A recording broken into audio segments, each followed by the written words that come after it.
Noong unang panahon, walang kakulay-kulay ang mundo. Ang mga ibon, puno at ulap, maging ang araw.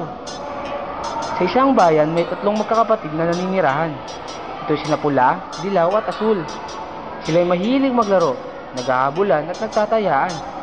Palagi silang masaya sa tuwing sila'y magkakasama. Isang araw, habang sila'y naglalaro, sila'y nakaramdam ng pagod at naisipan nilang magpahinga, maupo sa damuhan. Habang sila'y nagpapahinga, napansin ni Asul na wala palang kulay ang mundo. At sinabi niya ito sa kanyang mga kapatid. Kaya't napagkasunduan nila na kulayan ang mundo. Kaya lumipad si Asul at kinulayan niya ang mga ulap. At ganun din si Dilaw, lumipad siya at kinulayan ang araw. Samantalang si Pula ay naiwan sa damuhan. Napansin niya ang puno ng mansanas at kinulayan niya ang mga bunga nito at kinain pagkatapos. Habang siya'y kumakain, siya'y natanawan ng kanyang mga kapatid. Dali-dali silang mula sa itaas. Sa sobrang bilis, hindi lang napansin ang isa't isa. Sila'y nagkabanggaan. At pagbagsak, sila'y nabigla sa kanilang nakita. Ang kanilang mga paay nagdikit at nabuo ang kulay luntian. Sa sobrang mangha, agad nila itong ikinulay sa mga damo at mga puno. Naisipan ni Pula na makipagsanib kay Asul. Kahit nabuo nila ang kulay lila at ikinulay nila ito sa mga bulaklak. Naisipan niya rin makipagsanib kay Dilaw.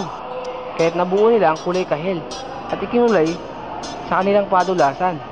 At pagkatapos nun, muli silang naupo sa damuhan. Kanilang pinagmasdan ang kanilang kinulayan.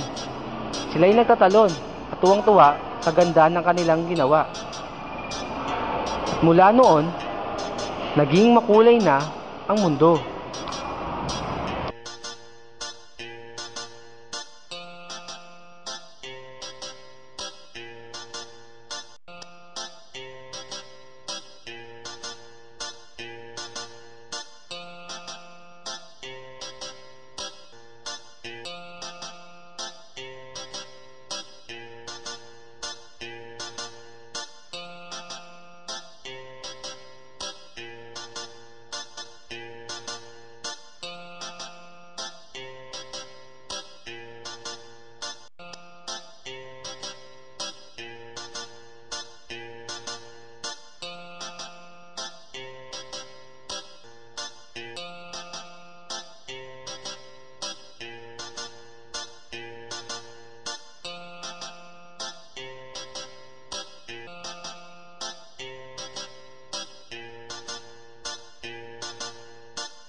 O mga bata, may natutunan ba kayo sa ating kwento ngayon?